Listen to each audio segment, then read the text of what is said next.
آئیے حضرات، میں تھوڑی دیر کے لیے اس نظم کے سلسلے کو روک رہا ہوں اور گزارش کر رہا ہوں حجت الاسلام والمسلمین عالی جناب مولانا احتشام عباس صاحب قبلہ حشم جون پوری سے۔ وہ تشریف لا رہے ہیں، بارگاہ باب الحوائج میں خراج عقیدت پیش کریں گے۔ لا حول ولا قوة الا باللہ العلی العظیم۔ اعوذ باللہ من الشیطان الرجیم۔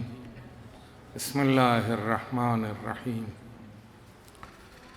والشمس وضحاها والقمر اذا تلاها۔ صلوات پڑھیں محمد وعلی اللہم صلی علی محمد محمد۔ لوگوں کو تعجب ہے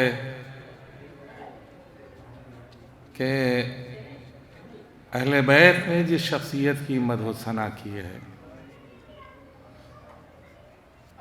اس کا ذکر قرآن کریم میں کس جہت سے آیا ہے،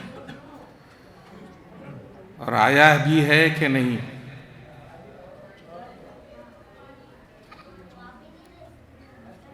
یہ بات خود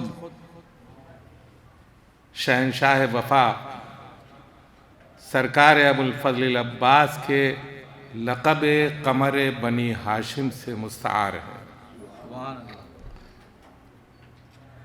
والشمس وضحاها والقمر اذا تلاها۔ مفسرین نے پیغمبر اکرم صلی اللہ علیہ وآلہ وسلم اور امیر المؤمنین علی ابن ابی طالب علیہ السلام سے اس کی تفسیر کی ہے کہ یہ دونوں شخصیتیں آفتاب رسالت اور ماہتاب امامت ہیں،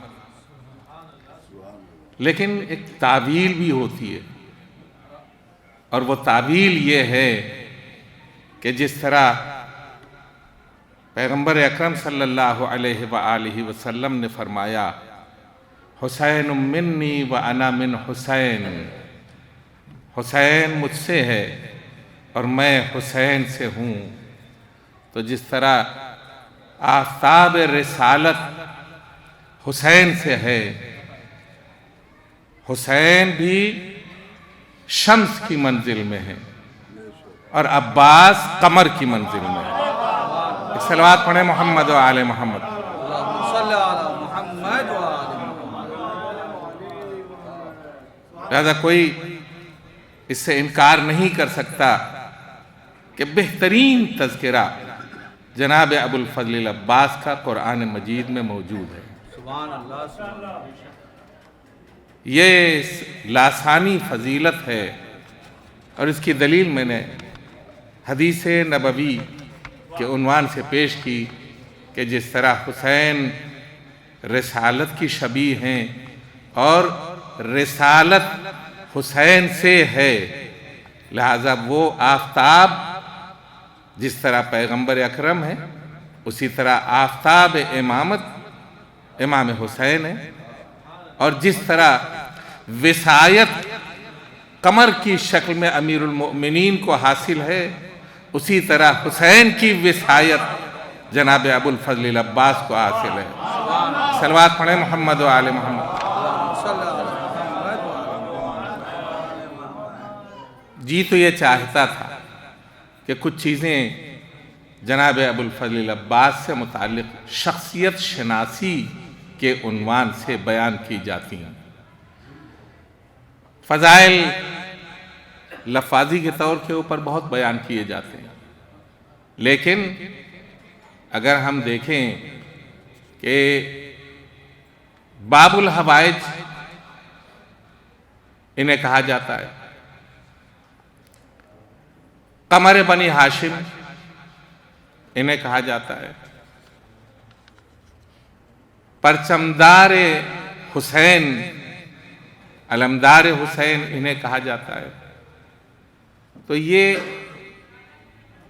جملے صرف کسی ایک ذات کو یوں ہی بڑھانے کے لیے نہیں ہے،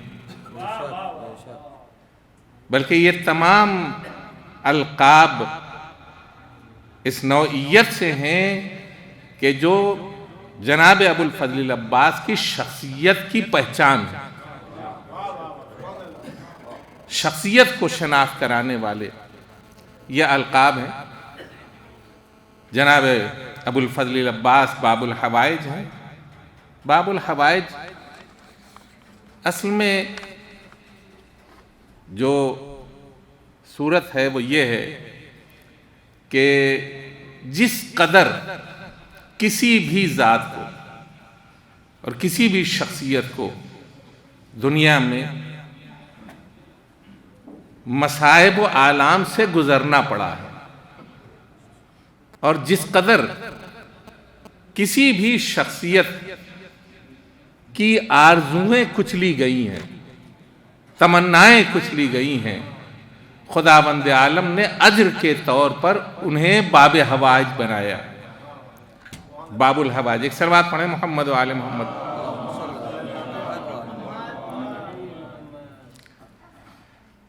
میں چونکہ وقت نہیں ہے لہذا کچھ چیزیں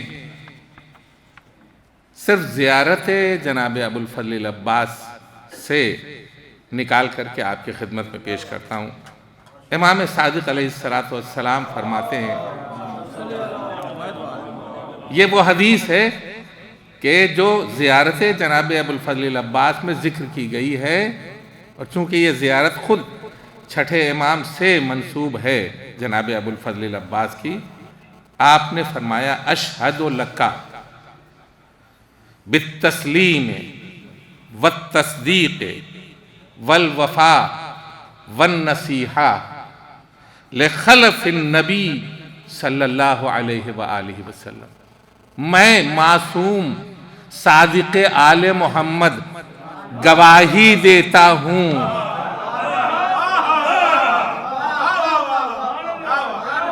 صادق آل محمد یہ گواہی دیتا ہوں کہ آپ فرزند پیغمبر کے سامنے کیسے تھے؟ اشہد لکا بالتسلیم، تسلیم تھے، میں شہادت دیتا ہوں۔ کون کہہ رہا ہے؟ صادق آل محمد، امام جعفر صادق علیہ السلام۔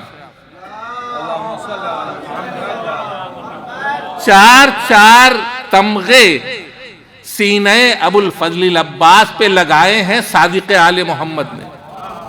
اشہد لکا بالتسلیم والتصدیق والوفاء والنصیحہ، میں گواہی دیتا ہوں کہ آپ تسلیم محض تھے اپنے مولا کے سامنے، آپ مولا کے عمل کی تصدیق کرنے والے تھے۔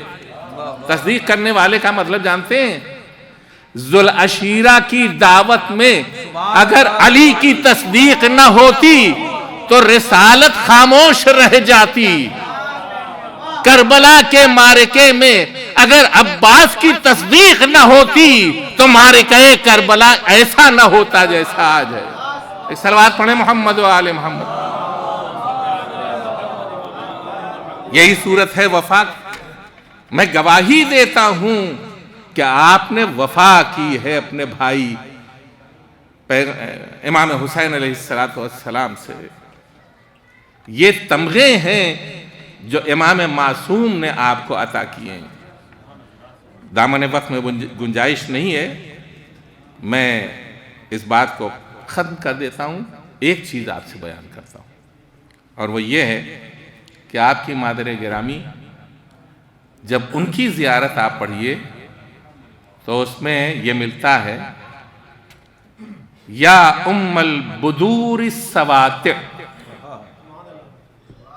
اے چمکتے ہوئے چاندوں کے والدہ گرامی، چمکتے ہوئے قمر کی والدہ گرامی۔ بدر جو ہے وہ مکمل مہتاب کو کہتے ہیں، 14ویں کے چاند، 14ویں کے چاند کو بدر کہتے ہیں۔ جناب ابو الفضل العباس کی والدہ کا لقب یا ام البدور السواطع، روشن کامل چاند کی والدہ گرامی. ایک دو نہیں. اچھا، یہاں جب جناب عقیل گئے ہیں، جناب عقیل پورے عرب کے نسب سے آگاہی رکھتے تھے. بس ختم کرتا ہوں کہ وہ عرب کا یہ دستور تھا کہ پہلے 3 دن مہمان رکھتے تھے، پھر پوچھتے تھے کہ آپ کا منشا آنے کا کیا ہے. 3 دن مہمان رکھا. مہمان خانے میں ہیں جناب عقیل، اور ادھر جناب ام البنین کی والدہ گرامی اپنی بیٹی کی زلفیں سنوار رہی ہیں، اور ماں سے یہ بیٹی بیان کرتی ہے، مادر گرامی میں نے آج کی رات خواب دیکھا ہے. ابھی آئے ہیں عقیل، اور آ کر کے ابھی اپنا مدعا نہیں بیان کیا. جناب ام البنین کہتی ہیں کہ میں نے مادر گرامی سے کہ میں نے خواب دیکھا ہے کہ میں بیٹھی ہوئی ہوں، اچانک آسمان سے ایک ماہ کامل میری آغوش میں اتر آیا. ایک ماہ کامل میری آغوش میں اتر آیا ہے، اور میں حیرت سے اسے دیکھ رہی ہوں. ابھی میری حیرت تمام نہیں ہوئی تھی کہ 3 چمکتے ہوئے ستارے میری آغوش میں آ گئے. یہ خواب بیان کر رہی ہیں جناب ام البنین. ابھی عقیل نے اپنا منشا نہیں بیان کیا ہے. اور تیسرے دن عقیل سے پوچھا جاتا ہے کہ آپ کے آنے کا مقصد کیا ہے، اور آپ یہ بیان کرتے ہیں کہ میں علی کے لیے فاطمہ کلابیہ کا رشتہ لے کر کے آیا ہوں.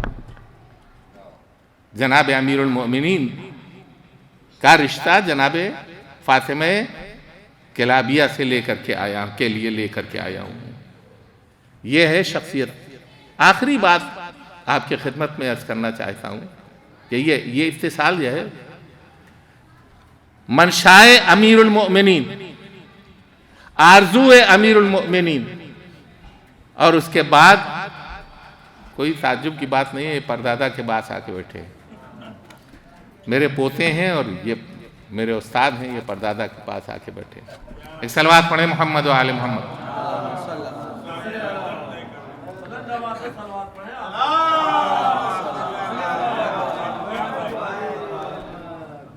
گڑبڑ ہو گئی گفتگو.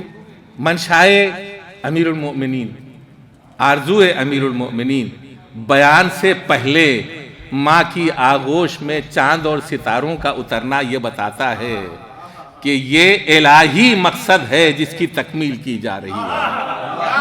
ایک صلوات پڑھیں محمد و آل محمد.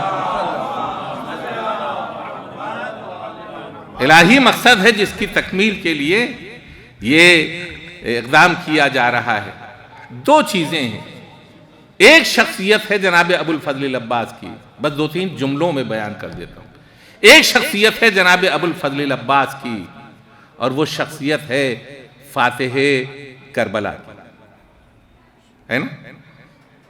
عباس دشمن کے دل میں دہشت کیوں رکھتے تھے، اور دشمن کیا چاہتا تھا کہ یہ دہشت جو ہے ہمارے اوپر سے اتر جائے.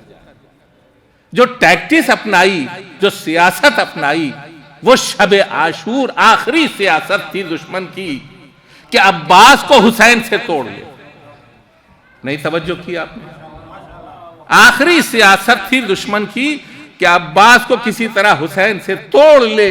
لہذا ایرے غیرے کو نہیں بھیجا، رشتہ دار کو بھیجا. نہیں توجہ کی آپ نے؟ قبیلے کا رشتہ رکھنے والے کو بھیجا کہ رشتے کے ذریعے عباس کو پگھلایا جائے کسی طرح. لیکن ہوا کیا؟ جناب ابو الفضل العباس، صلوات پڑھیں محمد و آل محمد. جناب ابو الفضل العباس جب اس نے آواز دی تو جناب ابو الفضل عباس کیا کہتے ہیں؟ جواب نہیں دیتے. امام فرماتے ہیں جاؤ دیکھو وہ کیا کہتا ہے، وہ کیا کہتا ہے.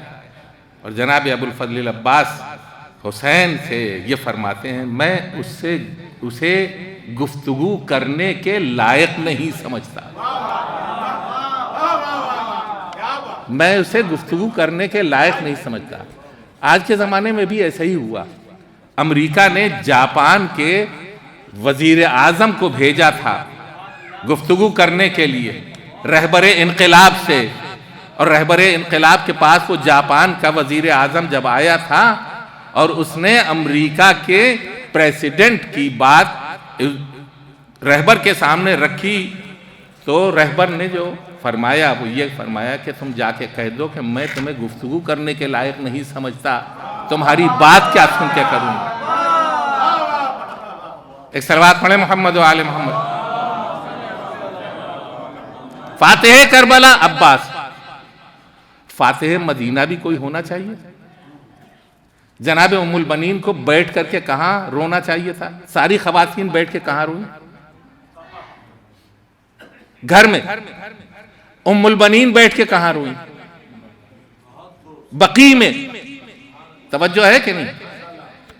مروان بھی جب ادھر سے گزرتا تھا تو اس کی آنکھوں میں بھی آنسو آ جاتے تھے. یہ جملہ تاریخ کا ہے کہ نہیں؟ تو کٹر دشمن کی آنکھوں میں آنسو آئیں تو مدینے والے جذبات میں مبتلا نہ ہوں. یہ جو انقلاب آیا تھا مدینے میں سن 61 ہجری کے 1 سال کے بعد مدینہ امڑ پڑا تھا، وہ کس وجہ سے تھا کہ یزید کو لشکر بھیجنا پڑا مدینے کو کنٹرول کرنے کے لیے. وہ کس وجہ سے تھا؟ یہ مادر عباس کا پیدا کیا ہوا انقلاب تھا کہ جس نے مدینے کو زیر و رو کر دیا تھا. اور ایک تصویر یزید کی تاریخ کے دامن میں ڈال دی کہ یزید نہ صرف قاتل حسین ہے بلکہ مدینے کو تاراج کرنے والا ظالم بھی ہے. ایک صلوات پڑھیں محمد و آل محمد. آپ کی بات کے اوپر ایک شعر، اور وہ یہ ہے کہ ایک دن کے لیے ہاتھوں پہ اٹھایا تھا علم، ایک دن کے لیے ہاتھوں پہ اٹھایا تھا علم، حشر تک کے لیے عباس علمدار بنے.